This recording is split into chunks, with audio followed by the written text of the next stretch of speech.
Hello everyone. Welcome back to STS. 사이언스, 테크놀로지, 이코노미, 스트래티지 등을 고민하는 곳입니다. 평균적으로 보통 말이죠. 찬바람 불기 시작하는 요점이 배당 투자 고민해야 되고요. 제뉴리 이펙트, 즉 1월 효과라고 해서 지금 주식 매입해서 가령 한 1월, 2월 이때 팔면은 플러스 수익이 날 가능성이 높다. 이게 제뉴리 이펙트 아닙니까? 그래서 이럴 경우에는 주식 매입이 늘어나는, 즉 롱 포지션 취하는 게 이제 증가하기 때문에 이게 이제 시장 전체로 다 모이면은 연말 지수가 비교적 크게 상승하는 것이 보통이죠.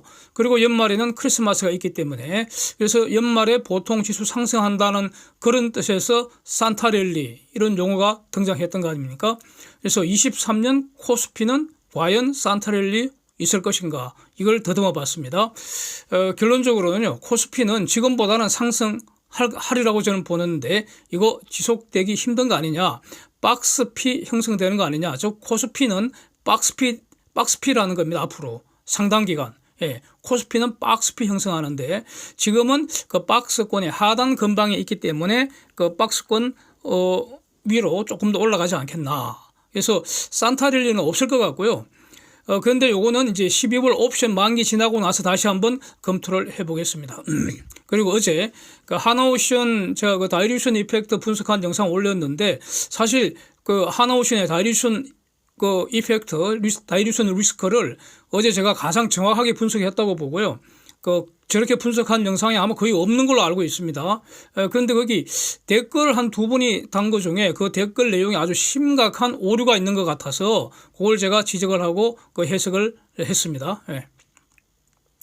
현재까지 기초 데이터 총 정리한 표 같이 보면서 진행하겠습니다.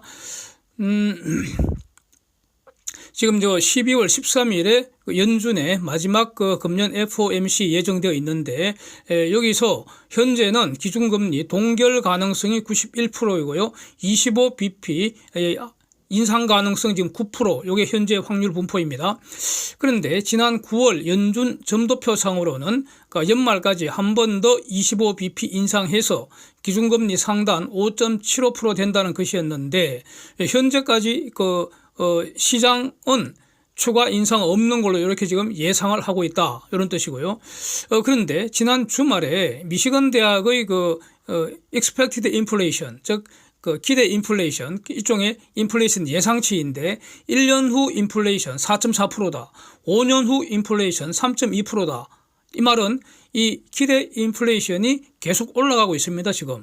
이게 지난 주말에 다시 확인이 됐습니다. 그러니까 이건 매우 중요한 것이고요. 그 다음에 이제 이번 주, 다음 주 이렇게 10월 죄송합니다.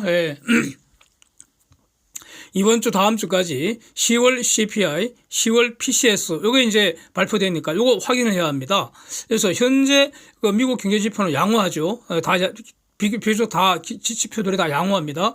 그래서 여기 이런 상태에서 만약에 CPI하고 PC 이 물가 지표가 의미 있는 수준으로 둔화되지 않는다면 그러면 기준금리 또 올릴 가능성 여전히 열어둬야 한다, 이렇게 정리하겠습니다. 앞으로 이제 시장 데이터를 봐야 한다는 뜻이고요.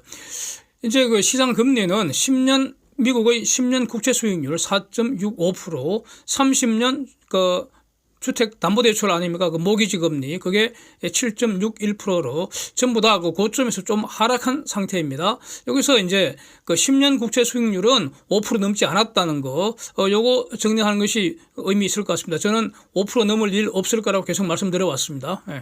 미국 금리 인상 사이클 이제 종료 가능성을 주목을 해야 되겠죠? 그렇습니다. 이제 막바지 아닌가, 금리 인상 요 사이클은. 그러나 퀀티티브 타이트닝, 양적 긴축은 언제 끝난다는 기약도 없습니다. 계속 진행된다는 것이고요. 이거 놓치면 안 될 것 같고요. 근데 이제 여기서 내년 하반기에 금리 인하 가능성, 저는 이거는 매우 낮다고 봅니다. 현 상황에서는 매우 낮다고 봅니다.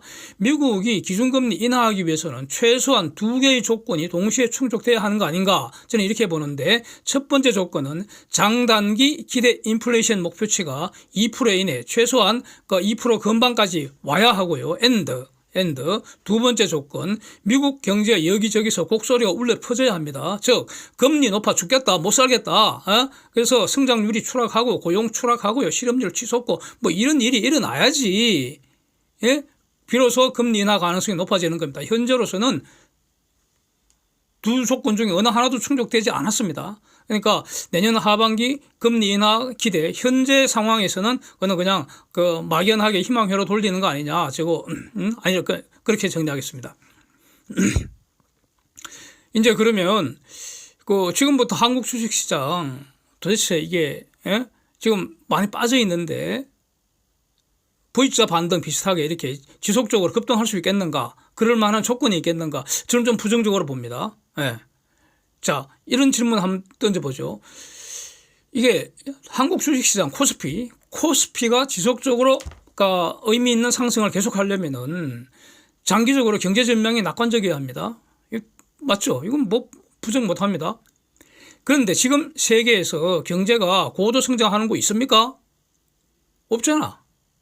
아무리 찾아봐도 없습니다. 제가 보기에는 없는 것 같습니다. 있으면 좀 알려주십시오. 제가 쭉 국가들 경제 성장률 최근 발표한 것 쪽 이제 한번 살펴봤는데요. 최소한 한국은 고도 성장하는 거 아니죠? 예. 한국만 홀로 고도 성장할 수가 없고요. 그리고 기본적으로 한국의 장기 잠재 성장률은 지속적으로 하락하고 있습니다. 왜냐하면은 인구 절벽을 넘어서 인구 소멸이 지금 진행 중이기 때문에 그렇고요. 그다음에 한국이 가장 많이 노출된 국가, 그게 바로 중공 경제인데 그게 지금 계속 망가지고 있다, 이렇게 봐야 하고요. 상대적으로 인도가 지금 고도 성장 지속하고 있습니다. 인도 성장률이 상당히 높습니다. 그리고 또 인도는 중공보다 인구도 더 많을 뿐만 아니라 더 젊습니다.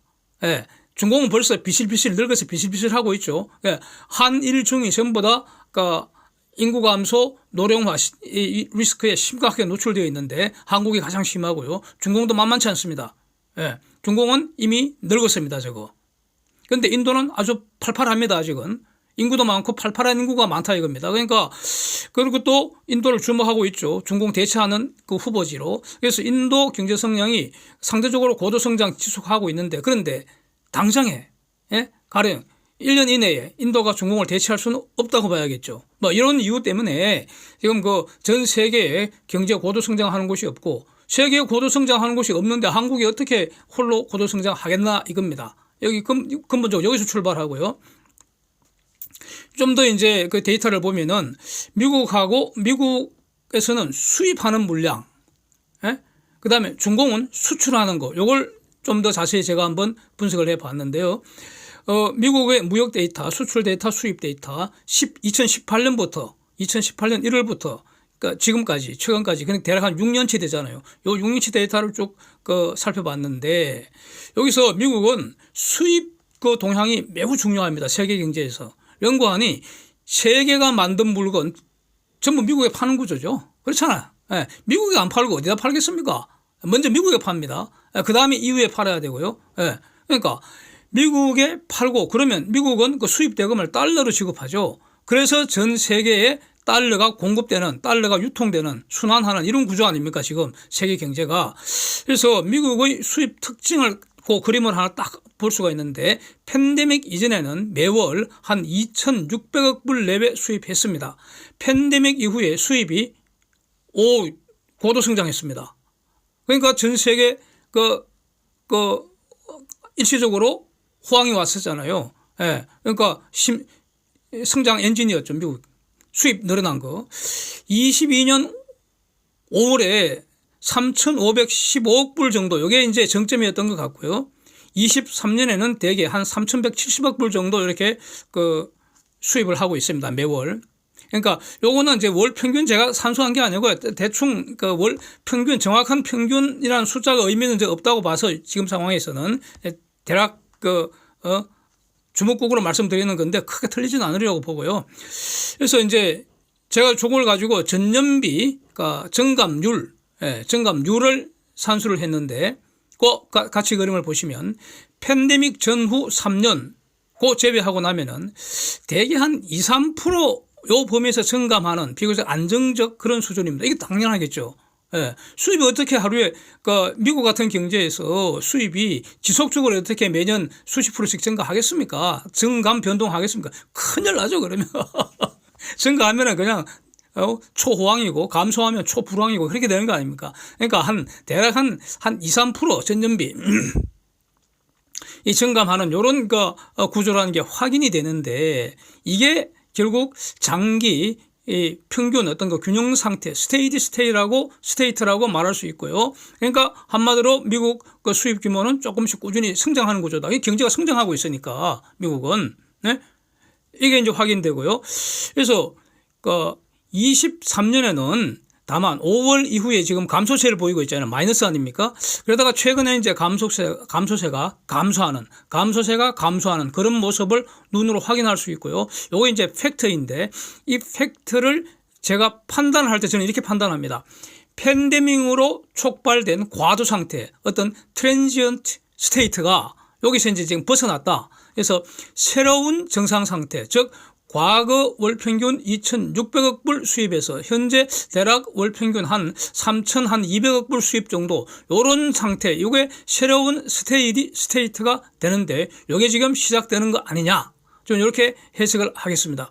그래서 내년 이후에 장기적으로 또 역시 한 2, 3%씩 수입 증가 기대할 수 있겠습니다. 예, 이것이 기본적으로는 박스권 상단으로 올라가는 근거가 될 수 있지 않겠나, 이런 것이고요. 근데 이제 중공의 총 수출, 여기서 미국이 중공에서 수입한 거, 중공이 미국으로 수출한 거, 그것 뜻이 아닙니다. 예, 미국의 총 수입, 중공의 총 수출을 나타내는 것이고요.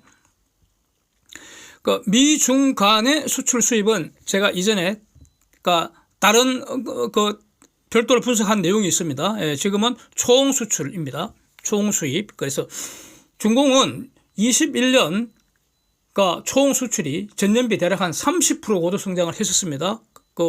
그림처럼. 그런데 22년은 연간 7%를 정체했는데, 여기서 이제 주목해야 될 게 바로 22년 10월부터 전년비 마이너스 성장을 해서요. 지금 13개월째 지속 중입니다. 여기서 금년 10월에 지금 비교적 크게 전년비 수출 감소한 거, 저게 의미가 있는데, 웬고하니 기저 효과도 지금 통하지 않는다 이겁니다.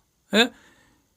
작년 10월에 감소했기 때문에 팍 줄었는데, 작년 수출 수준이 팍 줄었는데 거기서 또 줄었다는 겁니다. 13개월째 계속 감소 행진이다 이겁니다.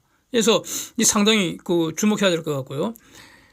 그래서 이걸 이제 비율로 같이 한번 그려봤는데, 미국의 총 수입 증감률, 중공의 총 수출 전년비 증감률, 이걸 증감률, 이게 속도니까 속도를 가만히 보면은 미국의 수입 증가한다는 것은 곧 세계 시장이 성장한다, 이런 의미입니다. 미국의 수입이 증가하지 않는데, 미국의 수입이 감소하는데 세계 시장이 성장한다는 것은 현재까지로는 이거는 일어날 수 없는 일입니다. 예? 미국을 왕따시키지 않는 한, 예, 그런 거거든요. 그러니까 미국의 수입 증가한다는 것은 세계 경제가 성장한다, 이런 뜻과 같이 해석할 수 있습니다. 근데 최근에는 디커플링이 일어난다.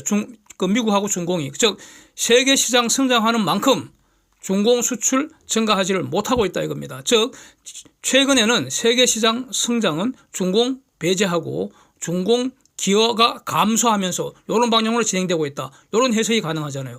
이런 해석은 최근에 지난번 영상에서 한국 무역 구조 변화한 거, 거기서도 같은 결론을 내렸지 않습니까? 데이터가 그런 말을 하고 있으니까 그런 결론을 내렸던 거 아닙니까? 그래서 한국 수출은 어쨌든 지금 전년비 성장세 시작을 했습니다. 그렇죠. 그런데 중공향 수출, 한국의 중공향 수출 여전히 지금 감소하고 있습니다. 대신에 미국 등 다른 곳의 수출 증가했다, 이런 의미입니다. 지금 데이터가 같은 말을 하고 있다, 이런 뜻입니다. 그래서 요는 한국 입장에서는 이전에는 중공을 통해서 세계 시장에 수출했습니다. 그냥 지금부터는 중간에 중공 끼우지 말고 직접 이제 수출하고 있다, 이렇게 해석 가능한 거 아니냐. 이게 바로 공급망 대체의 핵심 징표 아니냐, 이런 뜻이고요. 그래서 세계 경제 전체로도 그렇고, 따라서 한국 경제도 현 상태에서 어떤 더 후퇴는 없는 거 아니냐. 예. 그렇다고 의미 있는 대폭 성장도 힘든 거 아니냐. 그리고 중공은 장기적으로 점점 더 나빠지는 거 아니냐. 중공이 나빠지는 거는 중공에 대한 외국인의 직접 투자 FDI 이거 상당히 위협적으로 지금 감소하고 있다는 거 여러 번 영상을 봤습니다. 확인했고요. 위안 환율 움직임도 그렇고요. 하여튼 여러 가지 데이터 종합하면은 중공은 장기적으로 계속 나빠질 것 같다. 최소한 한 10년 계속되지 않겠나. 저는 이렇게 주목하는 입장이고요. 여기서 이제 유크레인 전쟁, 이스라엘과 하마스 전쟁, 요거는 전쟁 자체가 지금은 제한적으로 진행된다고 봅니다. 이거. 예. 그리고 그럼 세계 경제에 미치는 영향도 아직은 제한적이라고 봅니다. 그래서 여기도 제가 할 말은 굉장히 많은데 요걸 직접 상론하지는 않고요. 너무 길어지니까 이렇게 결론만 이렇게 정리를 하겠습니다. 그런데 이제 한국 시장을 보면 코스피 시장을 보면은 그동안 코스피 주도했던 업종들 한국 대표 업종이라고 할 수 있는데 반도체, 철강, 석유화학 이런 거 아직도 수출이 전년비 감소 중이고요.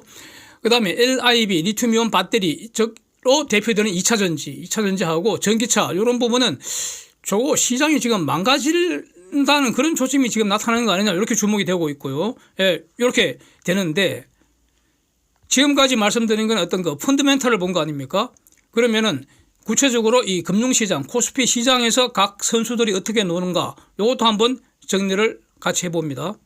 같이 보시면은 외국인은 3분기부터 숏 포지션을 본격적으로 비교적 크게 잡기 시작했습니다. 그러면서 분명하잖아요. 선물 팔고 현물도 팔았다 이겁니다. 예. 숏 포지션이. 그런데 4분기 중반 지나면서요. 현물 순매수가 증가하는 그런 모습입니다. 추가 마이너스가 없다는 것이죠. 그러니까 현물 순매도한 그것이 지금 감소하고 있다 이런 뜻입니다. 지금 4분기 중간부터 그런 일이 일어나고 있습니다.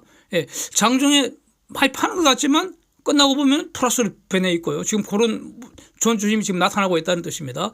그런데 선물은 아직 본격 감소하는 것 같지는 않고요. 그런데 문제는 선물 매도가 더 이상 증가하지 않는 것. 이게 어떤 변곡점의 시작 아닌가. 이렇게 이제 일단 주목을 해야 되는 것이고요. 그다음에 이제 12월 옵션 상복지 이제 시작이 됐는데 딱 보면은 아주 의미 있죠.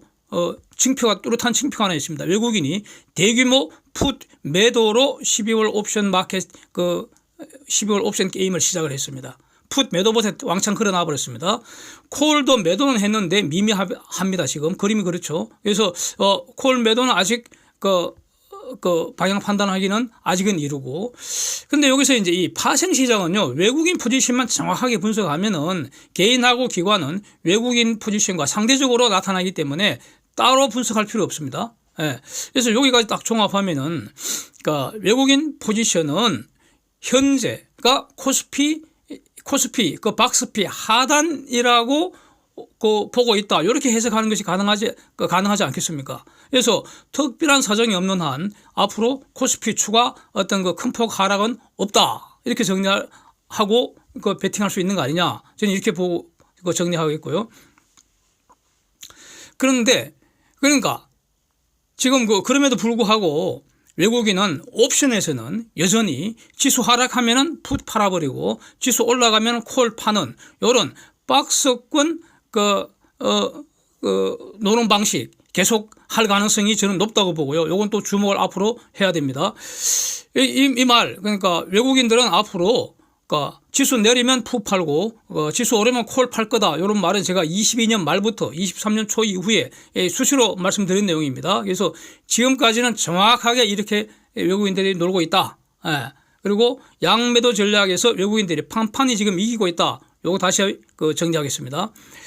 여기서 이제 코스피는 박스피다라고 제가 말씀드렸는데 요거 해석하고 적용할 때 요걸 좀 주의해야 될 것 같습니다. 저는 이렇게 봅니다. 박스 자체가 고정된 거 아닙니다. 이거. 예. 박스 자체가 등락할 수 있습니다. 그러니까 어떤 경우에는 박스 상단이 다른 박스 하단보다 낮을 수도 있다는 겁니다. 예. 그럴 가능성도 열어두고 유연하게 적용해 나가겠다 이런 뜻이고요. 그래서 이제 이런 상태에서 어제 종가 업데이트 한 투자 성적표 이제 한번 보시면은 개별 종목 이렇게 예측하는 거는 많이 어려운데, 어렵죠. 그건 신의 영역 아니겠습니까? 예. 그래서, 그러면서 저는 여전히 조선주가 가장 낫다고 보고 있고요. 예, 그렇습니다. 조선주가 가장 낫다고 보고 있고요. 예. 하이닉스는 참 의아합니다, 제가. 예. 예. 그러나 저는 여전히 부정적으로 보고 있다는 거 변하지 않고요. 예. 그래서 근데 이제 조선주 종목에서도 빅3니까 삼성중공업, 현대중공업, 한화오션인데 여기서도 앞으로는 차별화되지 않겠나. 예. 저는 그렇게 보는 입장입니다. 그 한화오션은 다이루션 리스크, 재무 리스크 요거 아주 심각하기 때문에 주가 상승에 한계가 있다. 캡이 쓰여져 있다. 일종의 상한가가 있다. 이런 취지로 어제 제가 한화오션 분석한 영상 올렸는데 그 댓글 중에서도 댓글 사진 한번 보십시오. 제가 캡처해서 올려놨는데 저 댓글에 아주 심각한 매우 심각한 오류가 있는 것 같아서 이걸 지금 지적하고요. 넘어가겠습니다. 제가 캡처한 사진 보십시오. 그 한화오션이 공시자료입니다. 12 8회차 그 적색 박스 친 거 보십시오. 8회차는 맨 위에 거거든요. 전환 기간인데 2017년 12월 30부터 2046년 11월 29일 사이에 전환할 수 있다는 뜻입니다. 전환 기간은. 지금은 2023년 11월 12일이니까 즉 지금도 전환권 행사 가능하고요. 그러면 이제 행사 조건이 있잖아요. 그 수원 입장에서는, 수출입은행 입장에서는 주가가 그 조정된 전환 가격 예컨대 한 28,630원. 그래서 제가 어저께 대략 3만 원 제시했던 것이고요. 그 이상 올라가면은 수출입은행은 전환권 행사하게 될 것이고요. 이거 저지할 방법 없습니다. 없습니다. 예. 이게 지금 장난하는 것도 아니고 누구도 못 막습니다, 이거. 예. 못 막습니다. 그 다음에 산업은행과 수출입은행은 지금 먼저 도망하려고 경쟁하는 관계입니다. 빨리 팔고 떠나야 한다고요. 그래야지 공적 자금 회수할 수가 있습니다. 세금 회수할 수가 있다고요. 예, 그런 거고. 그 다음에 또 이제 두 번째 그 댓글에서 저 수출입은행이 갖고 있는 CB는요, 영구전환사채 절대 아닙니다. 엄연히 기한이 있는데 저게 어떻게 영구채입니까? 영구채는 기한이 없는 겁니다. 기한이 있기 때문에, 다만 기한이 길기 때문에 장기채라는 거죠. 장기채. 예? 장기채. 어마어마한 보통의 경우에는 상상하기 힘든 엄청난 그 장기이기 때문에, 즉 엄청난 특혜라는 겁니다. 특혜. 전환 기간이 저렇게 긴 그런 게 사실상 보통의 경우에는 불가능한데 저게 지돈으로 투자하는 게 아니고 세금을 저게 투입하는 거기 때문에 저게 가능한 것이고요. 예. 개인은 저렇게 투자 절대 안 하잖아요. 예. 하여튼 어쨌든 간에 그 영구 전환 사채는 아니라는 거, 예. 장기 전환 사채라는 것이고요. 그 다음에 또 이제 같은 분이 저게 금리가 뭐 1%, 1.5% 정도면 엄청 싸다고 그러시는데 이건 천만의 말씀입니다. 예. 완전히 저는 이거는 100% 틀렸다고 봅니다. 왠고하니요. 이거는 어마어마하게 높은 금리입니다. 저거. 전환사채잖아요. 왜냐하면은 초장기 전환권을 갖고 있다. 그 본질이 뭡니까? 초장기 콜 옵션을 채무자가 채권자에게 주는 겁니다. 에? 이거는 채무자 한화오션이잖아요. 채권자 수출입은행이잖아. 한화오션의 자본 조달 비용입니다. 이거는. 에? 이걸 평가하면은 1% 금리도 어마어마한 고금리라는 겁니다. 전환사채 1% 금리. 그것도 전환권이 수십 년 장기인데, 예. 이 수십 년 장기 전환사채 평가하기도 힘듭니다. 콜옵션인데 본질이. 예. 이렇게 정리하고요. 현대중공업하고 그 한국조선해양 이런 관계, 그 현대미프도 그렇고요. 이거 또 말씀드리면은 여러 번 한 대여섯 번 말씀드린 것 같은데 마치 아파트 한 채를 두 번, 세 번 팔아먹은 거하고 똑같다는 겁니다. 두 번 팔아먹은 거 똑같다는 겁니다. 이중매매. 예? 그래서 먼저 등기한 놈만 소유권 확보할 수 있습니다. 즉 거래의 목표를 달성할 수 있습니다. 먼저 등기한 놈만, 딱 한 놈만. 예. 두 번 팔았을 때 한 놈은 소유권 확보 못합니다. 그러면 판 놈한테 이제 채권 그 관계가 남는데 내가 준 돈 내놔라 이렇게 손해배상해라 이렇게 하면은 뭐 돈 다 빼돌렸겠지 뭐 그런 상황이라는 겁니다. 또 비슷한 상황이 지금 이스라엘하고 팔레스타인 저 분쟁의 본질이 바로 저 가나안 땅을 영국이 이중매매한 거 아니야 이겁니다. 이중매매. 예? 약간만 좀 말씀을 더 드리면은 팔레스타인이 저 가나안 지역에서 유사 이래, 즉 창세기 이래 한 번이라도 자기 고유의 어떤 그 국가를 가진 적이 있었습니까? 제가 아는 한 저는 없는 것 같습니다. 뭐 제가 틀릴 수도 있는데 제가 알기로는 없는 것 같습니다. 팔레스타인 이 사람들의 이분들 자체가 소스가 어디냐? 지중해 통해서 이주해온 사람들입니다. 원래부터 거기 살던 사람 아닙니다.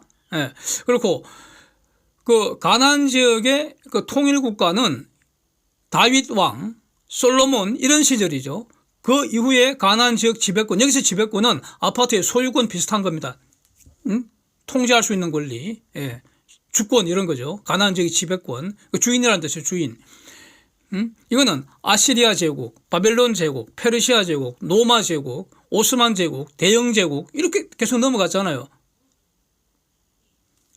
팔레스타인이 자기가 직접 그 통치권 행사한 독립국가 없었던 걸로 저는 알고 있다는 겁니다. 그런데 영국이 그 가나안 지역 저 지배권 그 오직 한 개뿐인데 요거를 그 2차 세계대전에 도와주면은 팔레스타인 독립국가 이루도록 해주겠다 이렇게 해놔놓고 또 같은 약속을 유대인한테도 또 한 것. 이게 이제 문제 아닙니까? 결국 영국이 한 개의 그 지배권을 이중매매 한 거 아닙니까? 말하자면 사기친 거라고요. 뭐 과실인지 뭐 과실 민법상 과실 사기도 가능하잖아요. 네? 사기죄는 고의만 가능하지만 그래서 전쟁이 다 끝나고 나서 이겼는데 이게 이제 그 이행할 수가 없잖아. 이거 땅은 하나인데 어떻게 두 개 나라가 생기냐고. 불가능하잖아. 응? 그래서 유엔이 제안한 것이 가나안 땅을 유대인하고 팔레스타인이 나누어 가지라. 이렇게 유엔이 제안했는데 유대인은 좋다 나누어 가지겠다 오케이 했잖아. 팔레스타인은 아니다 우리는 전부 다 가져야겠다. 유대인은 싹 쫓아내야 된다. 이렇게 해서 지금 오늘날 이런 거 아닙니까? 그래서 저 유대인 같으면은 아브라함 손자 야곱 그 야곱의 이름을 하나님이 이스라엘이라고 하나님이 직접 이름을 고쳐버렸다고 개명을 했다고요. 그래서 그거를 국가 이름으로 만든 겁니다. 유대인들이. 그래서 유대인은 바로 독립선언 해버렸고요. 미국이 인정을 해버렸고요. 그걸 승인해버렸고요. 그래서 미국 승인하니까 따라서 다른 국가들도 쭉 이제 줄줄이 승인한 거 아닙니까? 그 이제 아랍권이 바로 전쟁 시작한 것이고요. 그런데 이스라엘이 다 이겨버렸잖아. 뭐 어쩌라는 거야 지금. 하여튼 그래서 한 개의 지배권 딱 한 번만 팔아야 되는데 영국이 이중매매한 거 이런 비슷한 꼴이라는 거죠. 한국조선해양도 현대중공업 한 번만 팔아야 되는데 두 번 팔아쳐먹었잖아 이거. 예? 그러니까 현대중공업이 수주하면은 현중도 수주 공시하고 한조에도 수주 공시하잖아요 지금. 그 두 번 팔아먹었다는 거 아니야. 응? 아파트 이중매매한 거는 민사상 사기 취소도 할 수 있고요. 형사상 사기죄 구성도 문제가 될 수 있는데 현대중공업 이중매매한 거는 이 단체법이잖아. 아주 곤란하잖아. 그러니까 결국은 이거는 시장에 심판할 수밖에 없는 거 아니냐 뭐 이런 겁니다. 저는. 제가 볼 때는. 질문 한번 드려볼게요. 질문. 현대중공업이 대규모 수주를 하면은 이거 분명히 대형 호재 아닙니까? 그럼 사야 하잖아요. 그러면 현중을 사야 합니까? 한조회를 사야 합니까? 어느 걸 사야 합니까? 아니면 둘 다 사야 합니까? 아니 둘 다 사려면 돈이 그만큼 더 들잖아. 그러니까 여기에 대한 대책은 현대 그룹이 알아서 이중매매 상태를 해소해야 한다. 이거 해소되지 않으면은 영원히 이런 문제 계속된다 이거지 뭐. 그렇잖아요. 어느 걸 살아야 돼. 대규모 수주는 현중이 했는데 어떨 때는 현중은 안 오르고 한조회가 오르기도 하고 어떨 때는 한조회 내리고 현중 오르고 하여튼 골치 아프잖아. 그래서 이거는 말이죠. 제가 현중이나 한우 제가 안티하는 거 절대 아닙니다. 지금 안티하고 그런 거 관심 없습니다.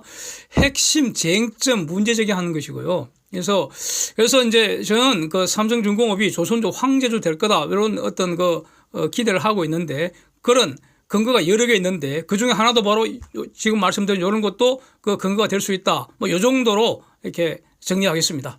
Thanks for watching. See you next.